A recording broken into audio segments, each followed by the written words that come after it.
El equipo 9 de la materia Bases Biológicas de la Conducta, conformado por Castillo Ramos Montserrat Guadalupe, Solano Guzmán Alejandra, Ramírez Campos Dulce Saray y su servidor Montero Carrión Diego, presentará el tema del trastorno de la ansiedad en neurobiología. Para empezar, definiremos qué es el trastorno de ansiedad. Este tipo de trastornos son problemas mentales que se relacionan con experimentar en exceso ansiedad, miedo, nerviosismo, preocupación o terror. La ansiedad demasiado constante o demasiado intensa puede hacer que una persona se sienta preocupada, distraída, tensa y siempre alerta. Estos son los síntomas de un trastorno de ansiedad. Las regiones cerebrales involucradas en este proceso son la amígdala, la cual se localiza en el lóbulo temporal. Coordina y regula las reacciones de alarma, del miedo y la ansiedad. La amígdala funciona también como un centro regulador, donde se evalúa la información exteroceptiva y la interoceptiva. Su función estaría medida por receptores noradrenérgicos y benzodiazepínicos.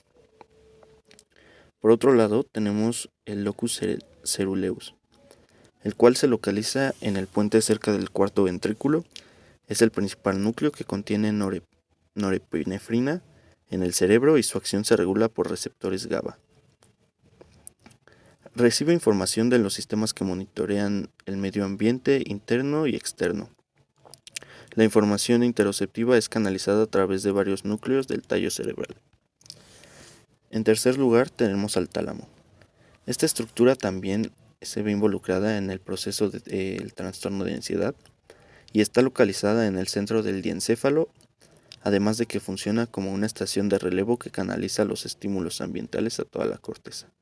En situaciones de peligro, retransmite las señales sensoriales hacia la amígdala y cuando se lesiona, no se presenta reacción del miedo esperada ante un estímulo acústico, es decir, por el oído. El hipotálamo. Esta parte del cerebro también participa en el trastorno de la ansiedad, ya que es un complejo de núcleos y el segundo componente del diencéfalo localizado rostralmente desde la región óptica hasta los cuerpos mamilares. Está involucrado en la activación simpática, con esto nos referimos al hipotálamo lateral, en la liberación neuroendocrina y neuropeptídica. Y bueno, estas moléculas se liberan inducidas por el estrés. También tenemos la sustancia gris periacueductal, la cual se le relaciona a la respuesta con el miedo, a la respuesta al miedo, al peligro inminente, y es transmitida desde la amígdala desarrollando un comportamiento defensivo a través de la sustancia gris periacueductal lateral. Por otro lado tenemos al hipocampo. En el sistema hipocampal tiene conexiones con estructuras límbicas y áreas sensoriales corticales. Tiene alta densidad de receptores 5-HT1A y se cree que juega un papel importante en la ansiedad, tomando en cuenta que los agonistas de estos receptores como la buspirona logran controlarla. Por último, la corteza orbitofrontal. Esta estructura, con la recepción de información sensorial y con sus ricas interacciones recíprocas con las estructuras límbicas, juega un papel importante en la interpretación de los eventos emocionalmente significativos, seleccionando y planeando el comportamiento de respuesta ante una amenaza, así como también monitoreando la efectividad de estas respuestas. La presencia de altas concentraciones de receptores 5-HT2 en esta región plantea la posibilidad de su involucramiento en la interpretación del material emocional.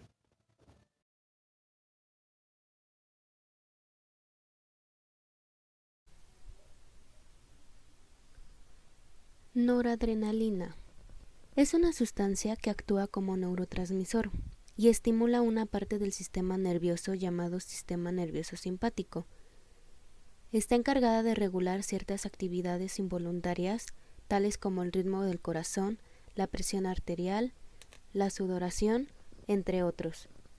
Los cuerpos neuronales del sistema nervioso autónomo noradrenérgico se localizan principalmente en el locus coeruleus del puente límbico y médula espinal.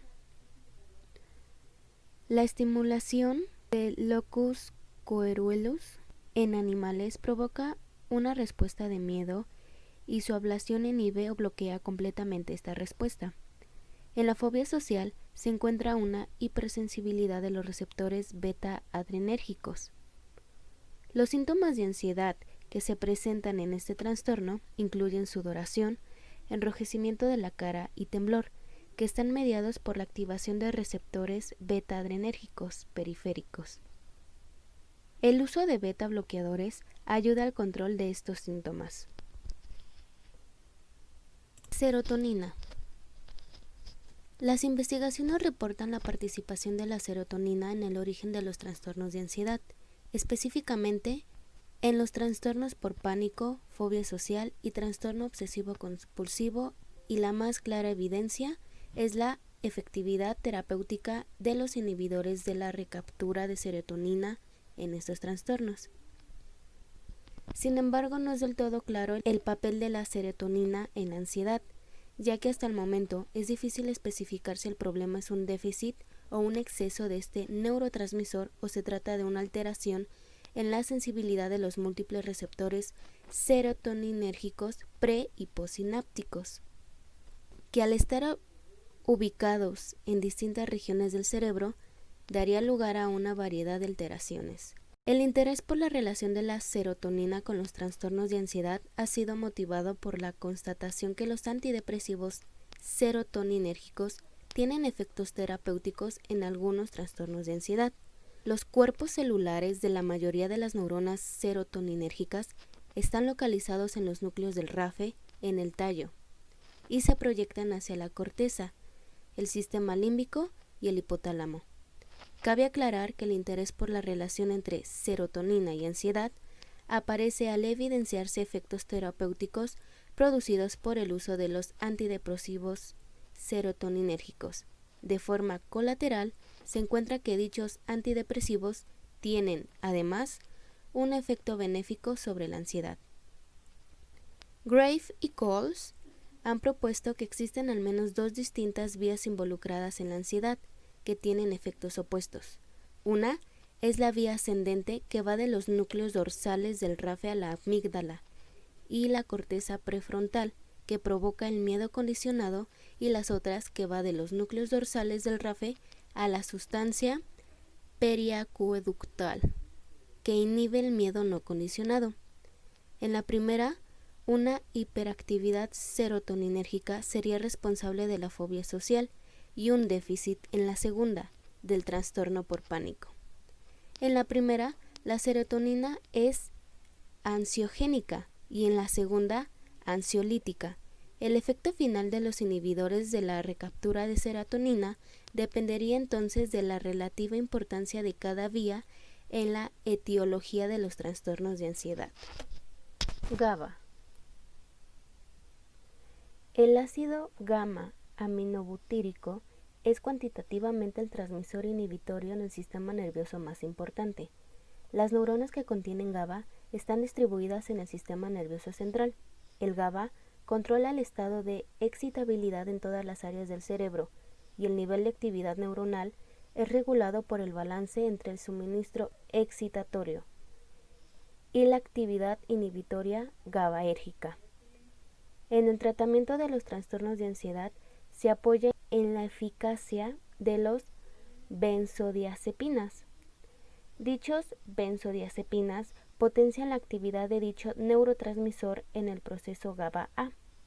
Por otro lado, la leve atenuación del sistema GABAérgico resulta en excitación, ansiedad, agitación, insomnio y reactividad exagerada. Hay dos tipos de receptores GABA, el A y el B.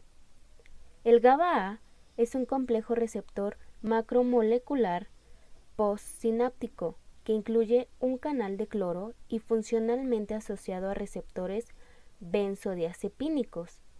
Abundan en el sistema límbico, cerebro, estriatum y corteza. Cuando el receptor GABA-A es activado, se incrementa el flujo de cloro, disminuyendo la excitabilidad neuronal y finalmente provocando una acción inhibitoria. El receptor GABA-B es presináptico y al ser estimulado inhibe la liberación de GABA y algunos aminoácidos excitatorios. Para continuar con esta exposición, hablaremos de los tratamientos farmacológicos para el trastorno de ansiedad. Los ansiolíticos.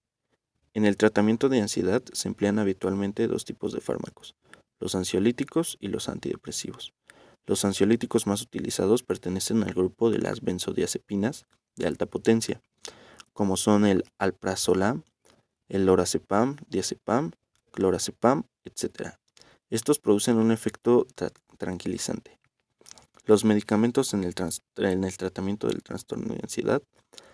Bueno, se usan varios tipos de medicamentos para ayudar a aliviar los síntomas, según el tipo de trastorno de ansiedad que tengas, y si también tienes otros problemas de salud física o mental. El tratamiento. Ciertos antidepresivos también se utilizan para tratar los trastornos de ansiedad. Se puede recetar un medicamento contra la ansiedad llamado buspirona. Y en ciertas circunstancias el médico puede recetarte otros tipos de medicamentos, como sedantes también llamados benzodiazepinas, que son las que expondremos a continuación, o los betabloqueadores. Las benzodiazepinas son, en este caso, el clonazepam, el cual es un fármaco perteneciente al grupo de las benzodiazepinas que actúa como en el sistema nervioso central. Tiene propiedades ansiolíticas, anticonvulsionantes, miorrelajantes, sedantes, hipnóticas y estabilizadoras del estado de ánimo. Por otro lado tenemos al lorazepam, el cual es un tranquilizante ansiolítico, el cual evita el nerviosismo y la ansiedad. Este actúa sin influenciar en las actividades normales del individuo, complementa de forma adecuada la terapéutica antidepresiva y puede combinarse con medicamentos antidepresivos y otros psicofármacos. Por último, el diazepam. El diazepam se usa para el tratamiento de problemas de ansiedad y de depresión, los síntomas de abstinencia del alcohol o los espasmos musculares. El diazepam a veces es usado con otras medicinas para tratar convulsiones. Mecanismos de acción farmacológica. Alzopram. Ansiolítico benzodiazepínico de acción corta.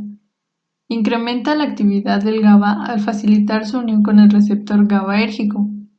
Posee actividad hipnótica, anticonvulsionante, sedante, relajante muscular y amnésica, con actividad específica en la crisis de angustia. Además tiene actividad antidepresiva. Lorazepam. Al igual que las benzodiazepinas, ejerce su efecto por unión a receptores específicos en varios sitios del sistema nervioso central, potenciando efectos de inhibición sináptica mediada por el GABA. Diazepam facilita la acción inhibidora del neurotransmisor GABA. Actúa sobre la membrana postsináptica como modulador de la actividad GABAérgica. Actúa en receptores específicos en el sistema nervioso central, situados en la membrana postsináptica. Para finalizar, además de los tratamientos farmacológicos, tenemos los tratamientos no farmacológicos contra el trastorno de ansiedad. En este apartado, como las más estudiadas, tenemos las intervenciones cognitivo-conductuales, o también conocidas bajo el nombre de TCC, terapia cognitivo-conductual por sus siglas. Esta es una terapia bastante limitada en cuanto a tiempo. Está orientada en el presente, que enseña a los pacientes las cogniciones y comportamientos competentes necesarios para funcionar adaptativamente en su mundo tanto interpersonal como intrapersonal. Estas incluyen la exposición, las técnicas de reestructuración cognitiva, la relajación y el entrenamiento en habilidades sociales. Estas terapias pueden diferir en algún grado en sus fundamentos. Primero tenemos la exposición. Esta está basada en la suposición de que el trastorno de ansiedad es una respuesta aprendida, es decir, condicionada, y que la exposición, es decir, el enfrentarse a la situación temida, ya sea en vivo o imaginariamente, de manera sistemática y gradual, brindan la oportunidad de corregir este aprendizaje hasta que la habituación o extinción ocurran, consiguiendo así afrontarlas con un nivel de ansiedad bastante tolerable para el paciente. Por otra parte tenemos la reestructuración cognitiva. Esta se basa en la suposición de que el trastorno de ansiedad surge de creencias desadaptativas acerca de sí mismo y de los demás, que son muchas veces adquiridas tempranamente. Estas técnicas ayudarán al paciente a recursar estas creencias, de tal modo que puedan ver el mundo de una manera más realista. Y también tenemos la relajación. Esta consiste en entrenar al paciente a identificar la ansiedad, los síntomas que tiene, ya sean físicos como psicológicos, y tan pronto como ocurre, practicar ejercicios de relajación en situaciones ansiógenas provocadas para ayudar así a los pacientes a reducir la activación fisiológica que se produce. Y por último, tenemos el entrenamiento en habilidades sociales. Esta se basa en la idea de que el trastorno de ansiedad surge de una carencia de habilidades sociales o de la ansiedad producida por una inhibición de estas habilidades. Este entrenamiento se realiza para impartir nuevas habilidades de competencia social en situaciones sociales o permitir al paciente expresar nuevas habilidades que ya han sido adquiridas.